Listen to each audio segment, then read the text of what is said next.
Path पर चलने की सबसे बड़ी चुनौती है सुख को समझना।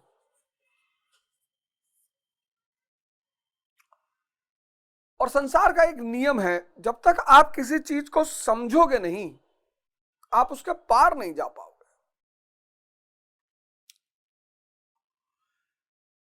द्वितीय अध्याय का जो 12वां श्लोक है वो बड़ा क्रांतिकारी श्लोक है। अगर आप उस श्लोक को समझ गए तो आपको पता चलेगा कि यार सुख जो है ना वो एक छलावा है। इंद्रिय विषय संयोग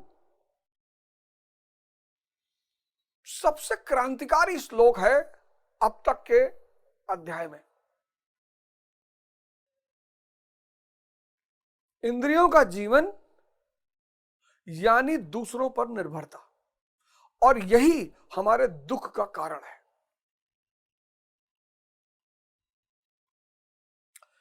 फिर जो इसका 29वां श्लोक है, द्वितीय अध्याय का जो 29वां श्लोक है, 29वां 29th श्लोक है, वो तप के बारे में एक बड़ी क्रांतिकारी बात बताता है।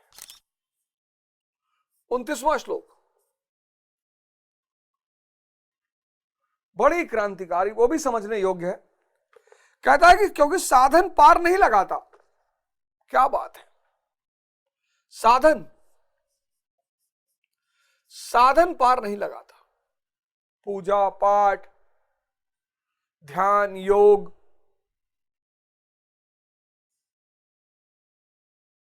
ये पार ही नहीं लगाता।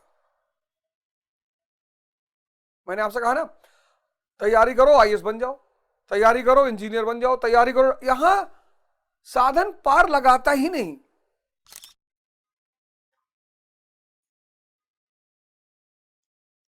अक्रिया है,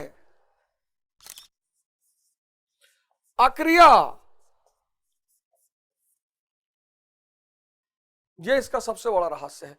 अक्रिया, साधना यानी अक्रिया, कुछ करना ही नहीं ना। ये एक बहुत क्रांतिकारी बात है। अक्रिया, सिर्फ बैठना है।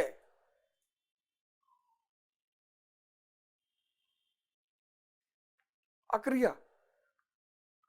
और 30वां श्लोक, ओ हो, वर्ण, चातुर्वर्ण, 30वां श्लोक। आज आप देखिएगा कि आपकी कौन सी अवस्था है। हमको पता ही नहीं होती कि हमारी अवस्था कौन सी है। चातुर्वर्ण, 4 वर्ण, चातुर्वर्ण। कभी कभी कुछ सिद्धांत मानव ने बड़े क्रांतिकारी खोजे, कुछ चीजों की खोज मनुष्य ने बहुत जबरदस्त तरीके से की, लेकिन बाद में वो चीजें कुरीति का शिकार हो गई। धर्म मनुष्य की सबसे क्रांतिकारी खोज है, धर्म। लेकिन मनुष्य के लिए अभिशाप भी है धर्म। धर्म मनुष्य की सबसे क्रांतिकारी खोज है, लेकिन धर्म का काम क्या है? मनुष्य का उत्थान, इंद्रियों से चेतना तक।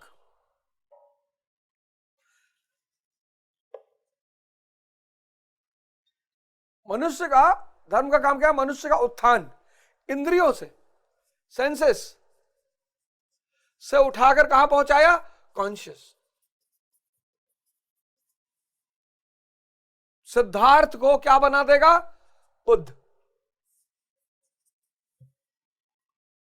इंद्रिय विषय संयोग से बाहर निकालकर परम आनंद की स्थिति में ला देगा, सच्चित आनंद। मनुष्य की दूसरी बड़ी खोज थी आश्रम।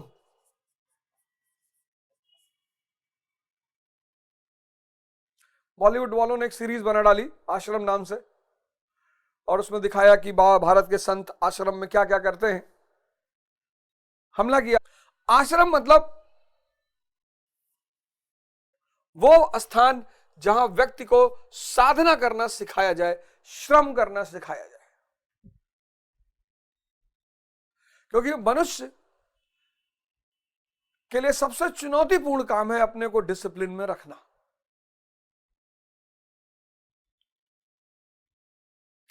सबसे चुनौतीपूर्ण काम मनुष्य के लिए है खुद को डिसिप्लिन में रखना।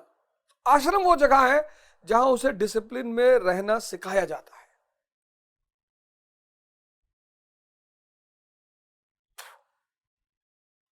आश्रम। तीसरा, द्विज, ट्वाइस बॉर्न, दोबारा जन्म। एक जन्म व्यक्ति को उसकी मां देती है और हर व्यक्ति शूद्र की स्थिति में पैदा होता है। शूद्र यानी जो षड्यतन इंद्रिय और मन पे जी रहा हो, सुख दुख के चक्र में फंसा हो, अविद्या का शिकार हो, माया का शिकार हो, और फिर दूसरा जन्म उसे गुरु देगा। जब उसे इस माया और अविद्या से बाहर निकालेगा गुरु, जब उसे माया और विद्या से बाहर निकालेगा, वैश्य की श्रेणी में लाएगा, फिर वो क्षत्रिय की श्रेणी में आएगा, और फिर ब्रह्म।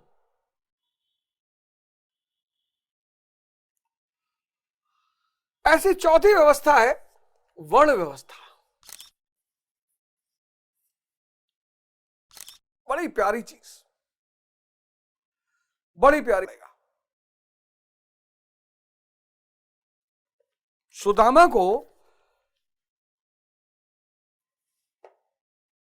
सुदामा ब्राह्मण थे, लोग कहते हैं गरीब थे, कोई गरीब वरीब नहीं थे। सुदामा के पास एक ऐसा धन था जिसके लिए भगवान ललायित रहते हैं, और वो धन है भाव का।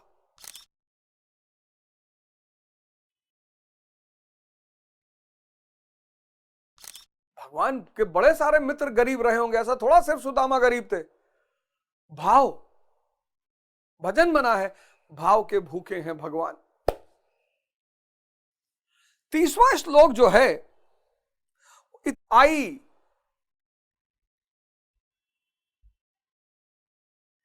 व्यक्ति पैदा होता है, जब व्यक्ति पैदा होता है तो उसको मैं का भाव समाज देता है, परिवार देता है। बड़ा महत्व है इसका। परिवार और समाज मैं का भाव देता है। मैं अवध ओझा, पुत्र श्री माता प्रसाद ओझा, निवासी गोंडा, भारतीय।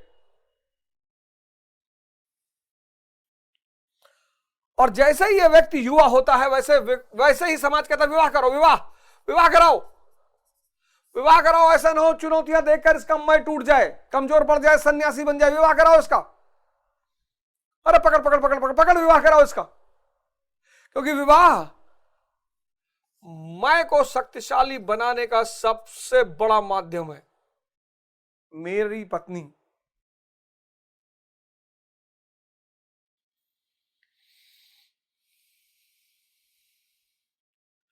फिर मेरा बच्चा, फिर मेरा परिवार।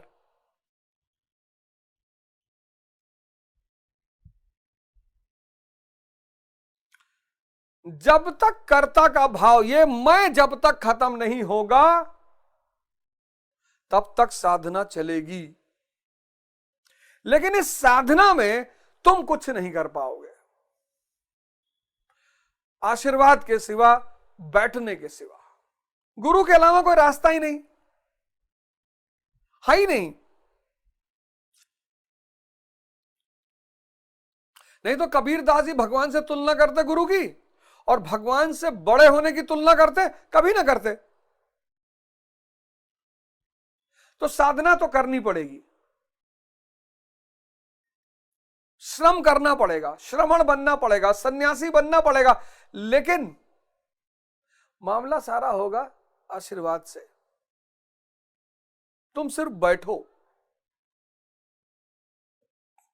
यही इस मार्ग की सबसे बड़ी पीड़ा है कि साधन से प्राप्त नहीं होगा। मतलब छोड़ दें, भाग्य पर छोड़ दें, नहीं, साधना करना पड़ेगा। और दोनों में से कोई एक मार्ग आप निकाल लो, निष्काम कर्म योग, इष्ट को सामने कर लो और साधना करो, या बुद्धि का सहारा ले लो और सामना करो और साधना करो, पर साधना करना पड़ेगा।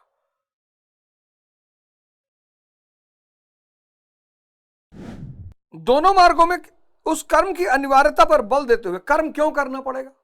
अब सवाल यह उठा कि कर्म क्यों करना पड़ेगा, कर्म क्यों, बहुत बड़ा प्रश्न। और इस कर्म पर आधारित वर्ण में विभाजन, स्वधर्मापि चावेक, वस्तुतः इस आत्म पथ में, ये जो आप साधना के पथ में चलते हैं ना, आत्म पथ, इस आत्म पथ में चलने की जो क्षमता है, आत्म पथ में प्रवृत्त होने की क्षमता हर व्यक्ति की अलग अलग है, हर व्यक्ति की अलग अलग है। स्वभाव से उत्पन्न इस क्षमता को स्वधर्म कहा गया है। स्वभाव से उत्पन्न इस क्षमता को स्वधर्म कहा गया है।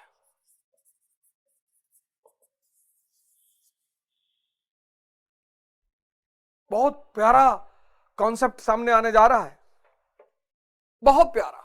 आपकी कुंडली देखी किसी एस्ट्रोलॉजर ने और आपसे उसने कहा कि शराब और मांस छोड़ दो, बहुत प्यारा। आपकी कुंडली देखी किसी एस्ट्रोलॉजर ने और आपसे उसने कहा कि शराब और मांस छोड़ दो। आपने कहा यार ये शराब और मांस से मेरी तरक्की का क्या लेना देना है? 3 गुण के प्रभाव में मनुष्य रहता है, सत्व, रज और तम। तम गुण, तमोगुण का आदमी आलस्य, निद्रा से घिरा हुआ आदमी, अकूट आलस्य और निद्रा से घिरा हुआ आदमी, मतलब मन कुछ करने को होगा ही नहीं, विचार बहुत होंगे, ये कर डाले, वो कर डाले, ऐसा कर डाले, कल ये कर डाले, परसों ये कर डाले, पर कर कुछ नहीं पाओगे। पता है क्यों? तमस।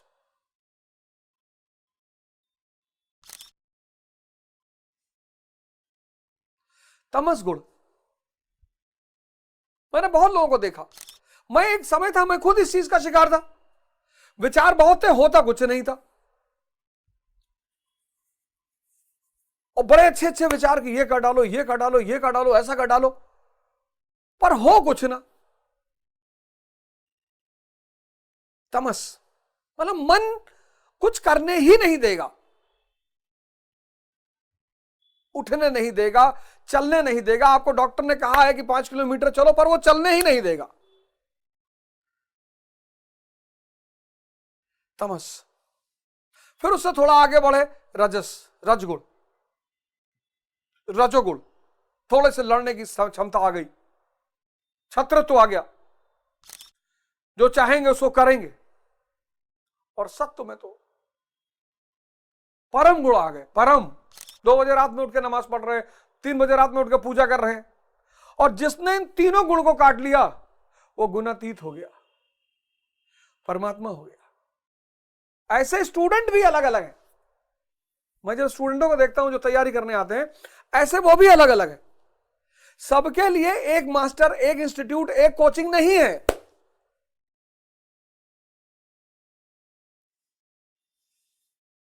क्यों? स्वभाव से उत्पन्न होने वाली जो क्षमता है उसको स्वधर्म कहा गया। धर्म क्या है? आत्मा ही धर्म है, आत्मा ही सनातन है। लेकिन उसके अलावा एक स्वधर्म है, स्वभाव से उत्पन्न होने वाली क्षमता।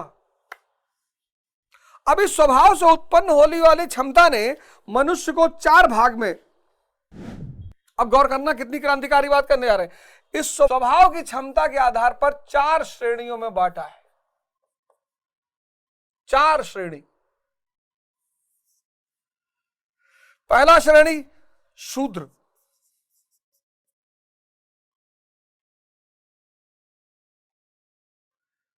स्वभाव की क्षमता यानी स्वधर्म।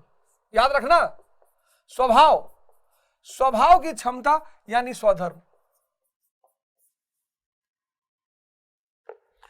4 श्रेणी, शूद्र, वैश्य, क्षत्रिय और ब्राह्मण। साधना की प्रारंभिक अवस्था में प्रत्येक साधक शूद्र अर्थात अल्पज्ञ होता है। अल्पज्ञ, कुछ नहीं पता। घंटों घंटों साधना की प्रारंभिक अवस्था में प्रत्येक साधक शूद्र अर्थात अल्पज्ञ होता है। घंटों भजन में बैठने पर वह 10 मिनट भी अपने पक्ष में नहीं पाता। घंटों वह प्रकृति के माया जाल को काट नहीं पाता। इस अवस्था में महापुरुष की सेवा से ही उसके स्वभाव में सद्गुण आते हैं। सेवा, यह है सेवा, सत्संग और सुमिरन का फेस, शूद्र का फेस।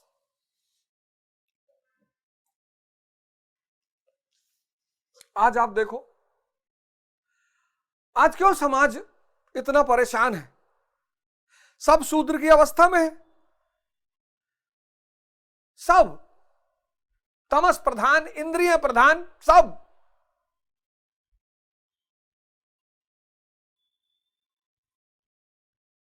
और धर्म का परित्याग कर दिया है।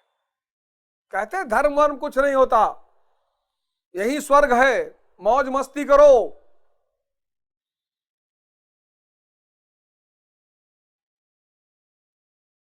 और इन अज्ञानियों का अपना मंदिर पैदा हो गया, बार। इन अज्ञानियों ने अपना मंदिर बना लिया, बार, बियर बार। ये अज्ञानियों का मंदिर है। मदिरा, सिगरेट, स्त्री,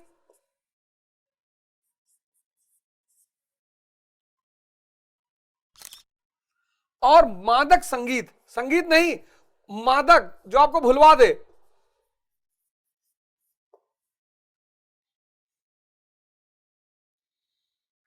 अब शूद्र की अवस्था का मनुष्य अगर यहां पहुंचेगा, जो अल्पज्ञ है, आप सोचो उसका क्या हाल होगा। आजकल के बच्चे, जो लोग कह रहे हैं ना आजकल के बच्चे बर्बाद होते जा रहे हैं, शूद्र की अवस्था में है, अल्पज्ञ, कुछ पता ही नहीं। वो शूद्र की अवस्था का व्यक्ति जब यहां पहुंच रहा है तो और इंद्रिय विषय संयोग, इंद्रिय विषय संयोग और गहरा होता जा रहा है, और गहरा, और अंधकार में जा रहा है वो व्यक्ति। इसको क्या चाहिए था? इस अवस्था के व्यक्ति को क्या चाहिए था? इस शूद्र अवस्था के व्यक्ति को क्या चाहिए था? सत्संग।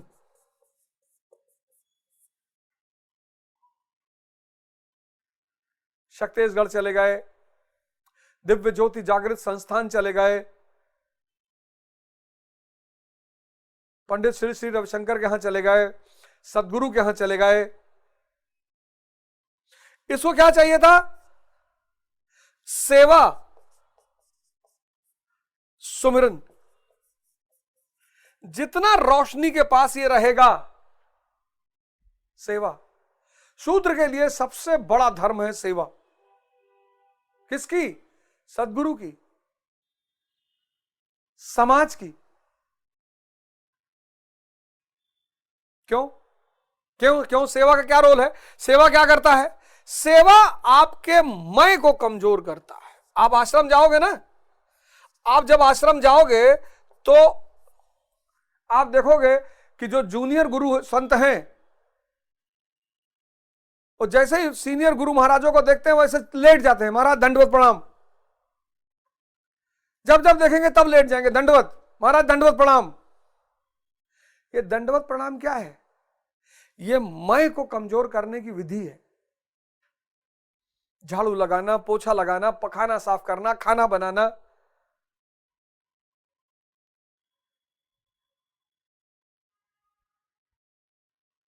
आज के मां बाप तो कहते हैं हम अपने बच्चों को काम ही नहीं करने दे रहे हैं।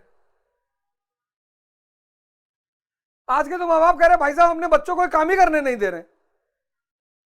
गलत कर रहे हैं, उनको थोड़ा बहुत काम करने दें।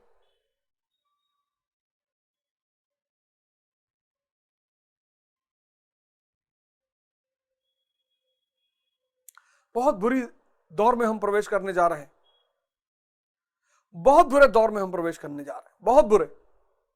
हम इतने बुरे दौर में प्रवेश करने जा रहे हैं कि अगर हम जागृत नहीं हुए तो फिर विनाश और अंधकार के सिवा कुछ भी नहीं बचेगा। फिर जो दूसरा चरण मनुष्य में आता है, वो दीक्षा लेता है, आश्रम जाता है, सेवा शुरू करता है, तो दूसरे चरण में वो क्या हो जाता है? वैश्य। वैश्य।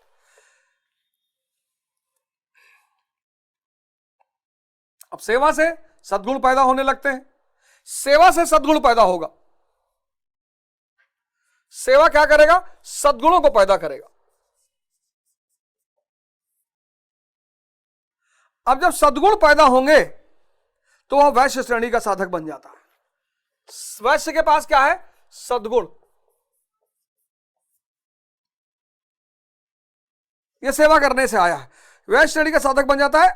आत्मिक संपत्ति ही स्थिर संपत्ति, इसका वह शनै शनै संग्रह गोपालन अर्थात इंद्रियों की सुरक्षा करने में सक्षम हो जाता है। गोपालन, गो यानी इंद्रियां, गाय पालना नहीं, गोपालन। गो यानी इंद्रियां, इंद्रियों की रक्षा।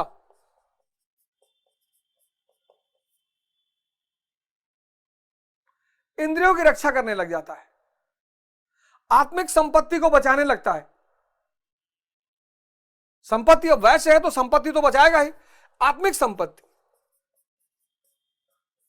आत्मिक संपत्ति, आत्मिक संपत्ति को बचाने लगता है।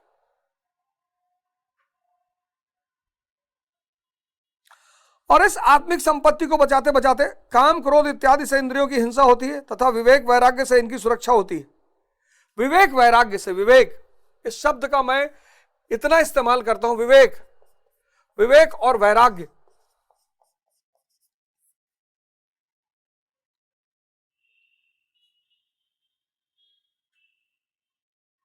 लेकिन वैराग्य एक दमन से आता है, दबाने से आता है, एक समझ से आता है। विवेक जहां पैदा हो जाएगा वैराग्य अपने आप आएगा। विवेक बड़ी जादुई चीज है। हनुमान चालीसा कहती ना, बल बुद्धि विद्या देव मोहि हरहु कलेश विकार। बल बुद्धि विद्या, विवेक जो है ना वो अंतर्दृष्टि से पैदा होती है। जब आप ध्यान करना शुरू करोगे तो अंतर्दृष्टि का जन्म होगा, इनसाइट। और जो इनसाइट पैदा होगी वो विवेक को जन्म देगा। और विवेक क्या करेगा? आपकी देखने की क्षमता, आप देखना शुरू कर दोगे कि यार सेक्स में अगर इतना मजा होता तो ये जो वैश्याएं हैं ये भगवान से दिन रात पूजा करती कि प्रभु हमको हर जन्म में वैश्या बनाना।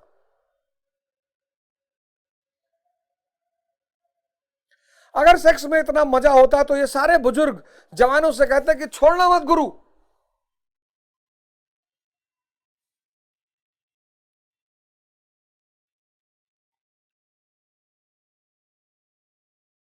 यह है देखने की क्षमता।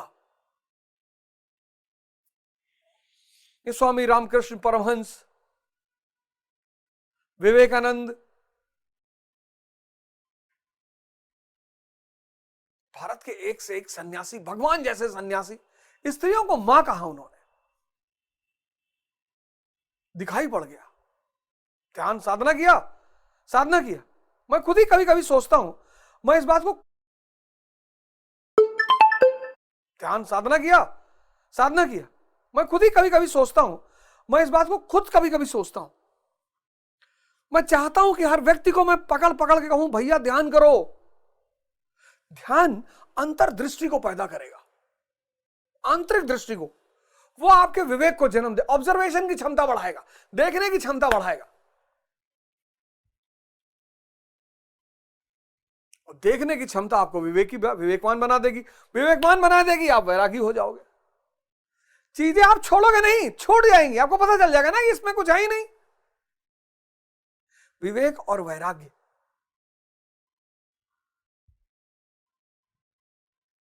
नहीं तो लड़ाई चलेगी, बहुत लड़ाई चलेगी। डायबिटीज के पेशेंटों से पूछो चावल छोड़ना कितना कष्टकारी है उनके लिए। मिठाई तो बहुत दूर की बात है, कोई डायबिटीज के पेशेंटों से पूछे। और मैं आपको बता दूं कि डायबिटीज शुद्ध ध्यान के अभाव की बीमारी है, शुद्ध। अगर आपको शुगर ठीक करनी है, आप ध्यान करो, आपकी जो इंद्रियों का सबसे शक्तिशाली भाग है, यानी आपका जीभ, वो आपके नियंत्रण में आ जाएगा। क्षत्रिय तीनों गुणों को काटने की क्षमता, तीनों गुणों को काटने की क्षमता।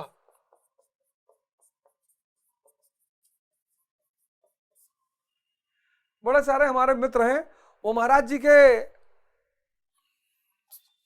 सेवक हैं, गुरु भाई हैं, लड़ते हैं हमसे, हम क्षत्रिय हैं। जाति से कोई ब्राह्मण नहीं है, जाति से कोई क्षत्रिय नहीं है, कर्म से। जिसके अंदर तीनों गुणों को काटने की क्षमता, सत्व रज तम, आगे डिस्कस किया है।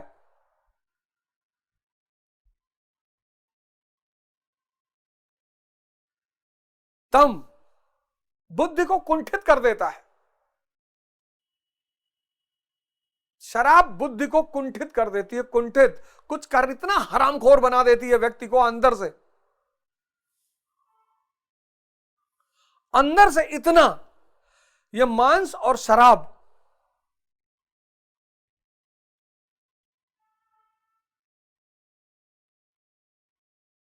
आप जानो शुद्ध निकम्मा,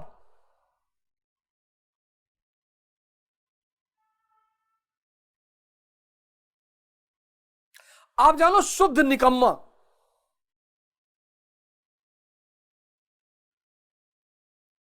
कहते हैं भाई साहब खाए बिना रहा नहीं जाता, बिल्कुल यह बात एकदम सत्य। मैं तो इस दौर से गुजरा हूं, मैं तो समझ सकता हूं, मैं दर्द समझ सकता हूं। जो भी मांसाहारी हैं मैं समझ सकता हूं, वो अति मूर्छा की अवस्था में है। मांसाहारी यानी मूर्छा, शराब यानी मूर्छा, ये दोनों चीजें अति मूर्छा की अवस्था में इनका सेवन किया जा सकता है। क्योंकि जैसे संवेदना पैदा होगी वैसे ही करुणा पैदा हो जाएगी। जबान का वो जो जिह्वा की वासना है वो खत्म, ध्यान जीभ की वासना को खत्म कर देगा। और जीभ की वासना जब खत्म हो जाएगी तो व्यक्ति जीभ के लिए थोड़ी खाएगा, शरीर के लिए खाएगा। और शरीर तो भुने हुए चने पे बहुत आराम से चलेगा। मूर्छा, मैं भुक्तभोगी हूं, मैं भुक्तभोगी हूं। मैं एक संप्रदाय में था 1998 2000 की बात।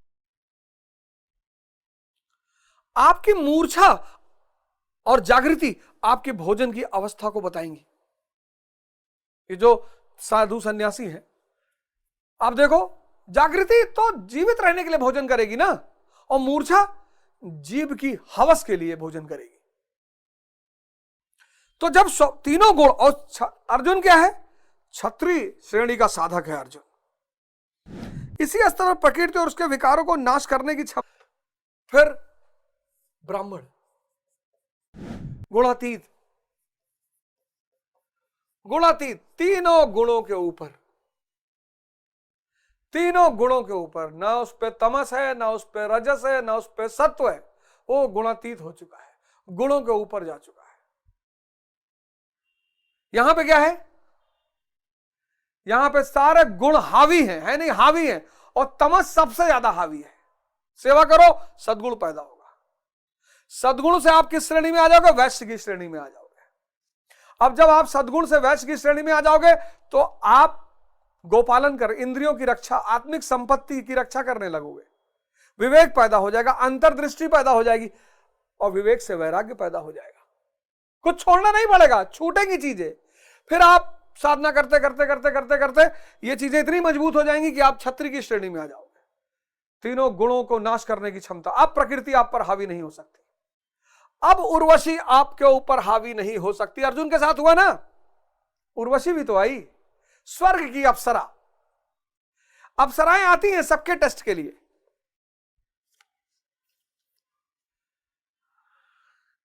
क्योंकि इंद्रिय विषय संयोग में सबसे महत्वपूर्ण चीज है काम।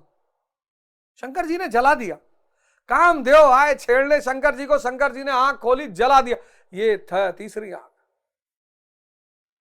ये आजकल के बच्चे बेचारे, युवा, इनको पता नहीं क्या क्या सिखाया जा रहा है। इनको पता, अच्छा वो पश्चिम का सिद्धांत मानववाद का, वो भी गलत नहीं है। वो पश्चिम का सिद्धांत, वो पश्चिम के सिद्धांत यहां लागू किए जा रहे हैं, यहां चलेगा नहीं, यहां वो चलेगा नहीं। मतलब आप सोचो, सेक्स की गोली आएगी बाजार में, और किस आधार पर बनाया? गुण कर्म विभागशः, गुणों के माध्यम से कर्म को 4 भागों में बांटा। ये साधना की पूरी प्रक्रिया है, पूरी प्रक्रिया, होश की पूरी प्रक्रिया है, जागृति की पूरी प्रक्रिया है, मूर्छा को तोड़ने की सारी प्रक्रिया है। और अंतर ध्यान क्या करेगा? आप जो भजन करेंगे, ध्यान करेंगे, वो पता है क्या करेगा? ये ध्यान और भजन जो सबसे पहली चीज आपके अंदर पैदा करेगा वो है अंतर्दृष्टि, इनसाइट। और जैसे ये गुरु कृपा से अंतर्दृष्टि पैदा हो जाएगी, ये आपका हाथ पकड़ लेगी, ये आपका हाथ पकड़ लेगी, जगह जगह पर, हर जगह पर आपको बचाएगी। एक छोटी सी दिया आपके अंदर जल जाएगा, वो हर जगह आपको बचाएगा, आपकी रक्षा करेगा। क्योंकि प्रकृति तो बहुत ताकतवर है, इतनी जल्दी छोड़ेगी नहीं। वो विवेक का दिया, वो अंतर्दृष्टि का दिया, वो आपके अंदर जग जाएगा और आपकी हर जगह रक्षा करेगा। और फिर आप धीरे धीरे इस सोपान पे ऊपर की तरफ बढ़ने लगेंगे।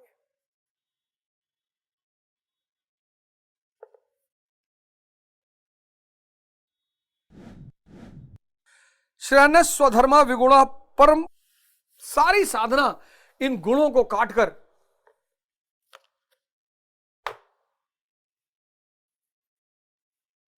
ये बड़ा जबरदस्त विज्ञान है, बहुत जबरदस्त और गूढ़ विज्ञान। जब तक आप चलोगे नहीं ना, इसी में लिखा हुआ है कि कुछ तो समझने योग्य है, कुछ आप क्रियापथ पर चलोगे तब आपको पता चलेगा। जैसे आपने साथ ध्यान शुरू किया, अब जब आपने ध्यान शुरू किया तो आप बैठ ही नहीं पा रहे हो, तमस हावी है,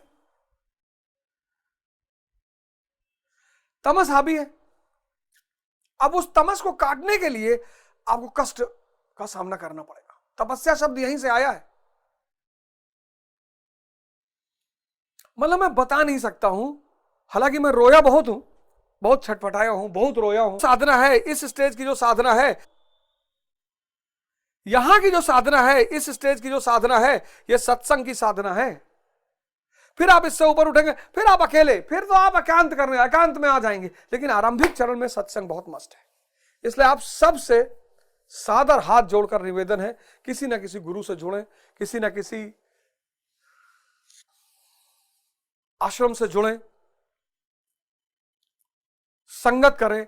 आपके क्षेत्रों में, आप जहां रहते हैं वहां बहुत सारे संस्थाएं चलती हैं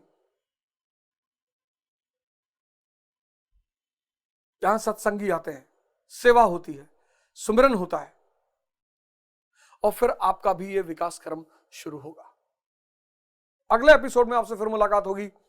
जय हिंद, जय भारत।